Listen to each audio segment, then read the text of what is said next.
남자왕의 사건 저장소, 이형호 유괴살인 사건. 오프닝. 1991년 1월 29일 서울특별시 강남구 압구정동 현대아파트. 초등학교 3학년 이형호 군, 만 9세. 놀이터에서 그네를 타던 평범한 아이. 오후 6시 이후 그 아이는 사라졌습니다. 44일간 60차례의 협박 전화, 7천만 원의 몸값 요구, 그리고 3월 13일 한강에서 발견된 작은 시신. 35년이 지났지만 범인은 잡히지 않았습니다. 대한민국 3대 미제 사건, 이형호 유괴살인 사건입니다. 제1장. 1991년 1월 29일 사라진 아이. 1991년 1월 29일 이형호 군은 학교가 끝나고 친구 집에서 점심을 먹었습니다. 그리고 현대아파트 205동 놀이터에서 친구들과 신나게 놀았습니다. 오후 5시 20분 친구가 먼저 집으로 갔고 형호 군은 혼자 남아 그네를 탔습니다. 친구가 물었습니다. 왜 집에 안 가? 형호가 대답했습니다. 엄마한테 혼나. 그것이 마지막이었습니다. 밤늦도록 아이가 집에 들어오지 않았습니다. 부모는 초조했습니다. 놀이터, 인근 지역을 샅샅이 뒤졌지만 아이는 어디에도 없었습니다.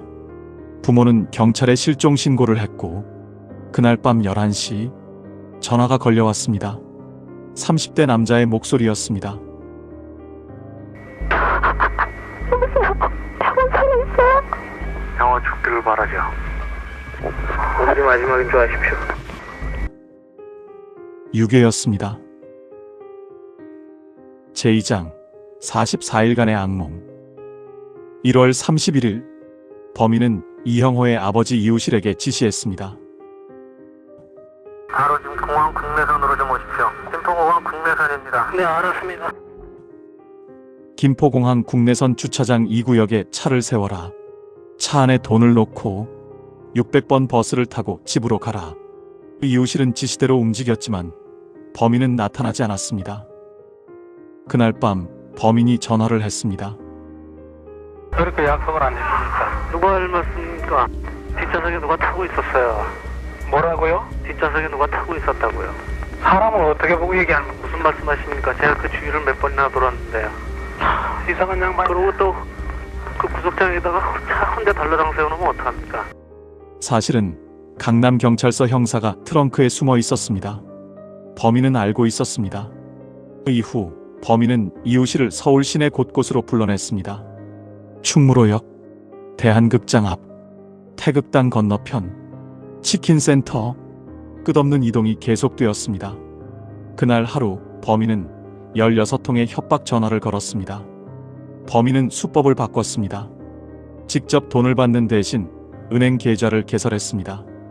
한일은행, 동여의도 지점, 윤정수 명의, 상업은행 물레동 지점, 김주선 명의. 당신은 금융실명제 이전, 신분증 없이 아무 이름으로나 계좌 개설이 가능했습니다. 범인은 CCTV가 없고 인파가 많은 지점을 선택했습니다. 치밀했습니다. 2월 4일 범인은 무인 포스트 방식을 사용했습니다.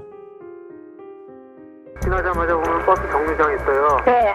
거기 보시면 버스 정류장 옆에 쓰레기통 있습니다. 그 쓰레기통 맨 위에 보시면 종이에다가 메모를 남겨놨을 거예요. 버스 정류장 옆 쓰레기통의 메모. 그 메모를 따라가면 다음 메모. 마지막 메모에는 계좌번호.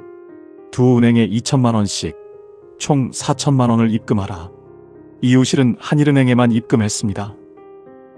2월 13일 범인이 최후 통첩을 했습니다. 여기 밑에서 바로 정 밑에서 차를 세우십시오. 바로 밑에 서울계 밑에요? 예. 그 차 세우기가 좀 힘들 겁니다. 그 바로 바짝 붙여서 차를 세우시면요. 거기 차도하고 인도 사이 경계선 블록에 돌로 내가 메모를 눌러놨습니다. 메모를 확인해 보니 바로 옆 철제 상자 위에 돈을 놓아두라는 것이었습니다. 양화대교 인근 철제 박스. 이우실은 가짜 돈을 두고 떠났습니다. 주변의 형사들이 잠복했습니다. 하지만 형사들이 위치를 혼동해서 범인이 돈을 가져가는 동안 우왕좌왕했습니다. 그날 밤 범인이 전화했습니다. 네? 무슨 말씀하세요? 비밀공간에다 뭐 넣었어요? 거기 깡통까지 넣었으면 당신은 뭐냐? 가져가면 안 돼. 예, 나쁜 놈의 새끼야 정말. 뭐라고? 끝까지 약한 사람만. 그리고 연락이 끊겼습니다. 제3장 마지막 기회를 놓치다. 2월 19일 상업은행 상계동 지점 한 남자가 나타났습니다. 계좌에서 돈을 인출하려 했습니다. 은행원이 단말기를 확인했는데 사고신고 계좌라는 문구. 은행원이 당황했습니다. 남자를 의심하는 눈빛. 남자가 알아챘습니다. 통장 빨리 주세요. 다급하게 통장을 낚아채듯 빼앗아 달아났습니다. CCTV가 없었습니다. 범인 검거 실패. 통장 개설 신청서와 메모지, 지문이 전혀 없었습니다. 범인의 행방은 완전히 미궁 속으로 빠졌습니다. 제4장 3월 13일 한강에서 발견된 시신. 마지막 통화로부터 한 달 후 3월 13일 한강공원 잠실지구 인근 배수로 어린이의 시신이 발견되었습니다. 눈, 코, 입에 테이프가 붙어 있었고 손발이 결박되어 있었습니다. 확인 결과 이형호 군이었습니다. 실종 당시 옷차림 그대로 주머니에는 유괴 당일 친구에게 빌렸던 만보기가 들어 있었습니다. 국과수 부검 결과 사망 추정 시각은 시신 발견 약 일주일 전. 사인은 비구폐쇄성 질식사, 우측 전두부, 측두부, 후두부의 두피와 출혈, 머리 부분을 3차례 강한 물체로 가격당했습니다. 기절 상태에서 눈, 코, 입을 테이프로 막았습니다. 쌀, 보리, 팥, 파, 위 속 음식도 유괴 당일 먹은 것과 일치했습니다. 형호 군은 유괴 당일에 살해된 것입니다. 얼마 후 형호 군의 연결식이 치러졌습니다. 시신은 벽제 화장터에서 제거되었고 장흥 유원지에 뿌려졌습니다. 9살 소년의 짧은 생이 이렇게 끝났습니다. 제5장 용의자 이상재 그리고 미궁. 시신 발견 후 공개 수사로 전환되었습니다. 은행원의 기억으로 몽타주가 만들어졌고 제보가 들어왔습니다. 잠실 주공 1단지에서 형호 군과 20대 남자를 봤다는 제보, 한강공원 매점 상인들의 제보. 하지만 모두 사건과 무관한 일반인이었습니다. 그때 반전이 일어났습니다. 국과수 성문 분석 결과 범인의 목소리가 이형호 군의 친인척 한 명과 일치했습니다. 이상재, 이형호 군 생모 쪽 사촌 동생, 당시 만 29세. 그는 이우실과 사이가 매우 나빴습니다. 이우실이 이혼할 때 사촌 누나를 적극적으로 도왔습니다. 당시 무직 상태, 여기저기 돈을 빌리고 다녔습니다.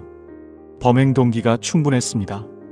9살 형호 군을 쉽게 데려갔다면 아는 사람이었을 것입니다. 경찰은 이상재를 소환했습니다. 하지만 이상재에게는 알리바이가 있었습니다. 협박 전화가 걸려온 당일 자신은 경주에 있었다고 주장했습니다.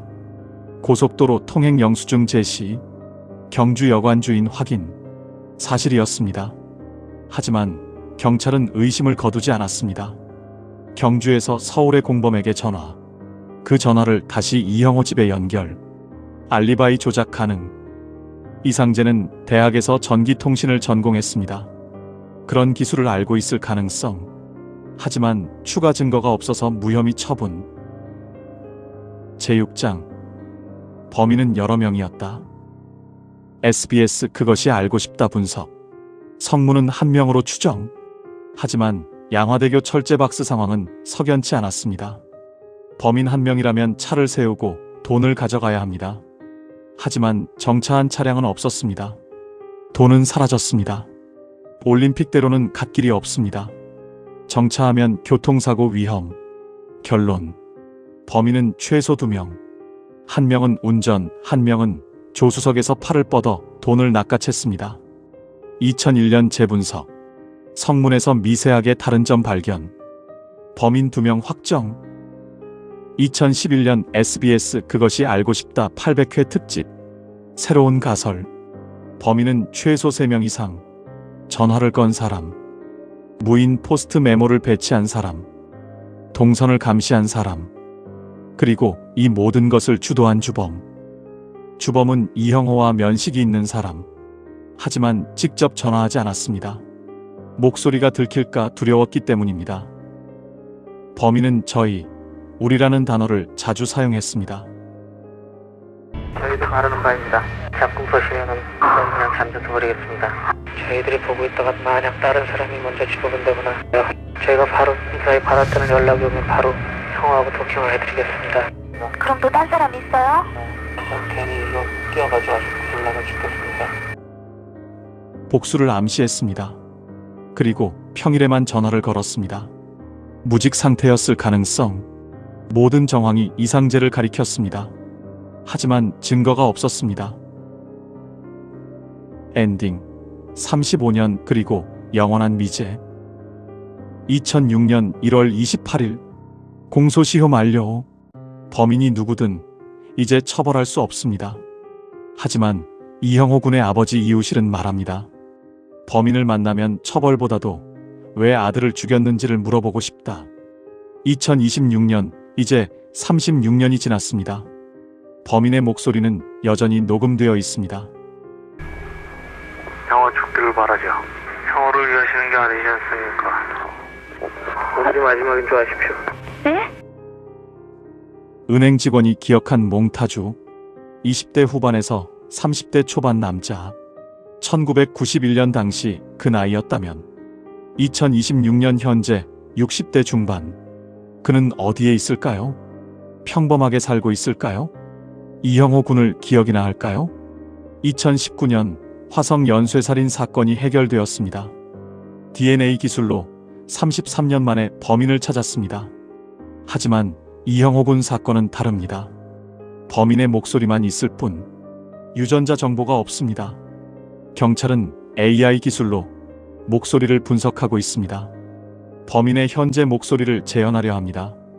하지만 36년이라는 시간은 너무 깁니다. 이형호, 1981년생, 2026년이면 45세가 되었을 나이입니다. 하지만 그는 영원히 9살입니다. 압구정동 현대아파트 놀이터에서 그네를 타던, 엄마한테 혼난다고 말하던 그 작은 소년으로 남아 있습니다. 범인은 아직 우리 곁 어딘가에 있습니다. 평범한 얼굴로 평범한 삶을 살면서. 하지만 우리는 기억합니다. 1991년 1월 29일을, 이형호를, 그리고 아직 밝혀지지 않은 진실을. 만약 이 영상을 보고 있다면, 만약 당신이 범인이라면 우리는 당신을 잊지 않았습니다. 공소시효는 만료되었지만 진실은 영원히 만료되지 않습니다. 영상이 마음에 드셨다면 구독과 좋아요 부탁드립니다.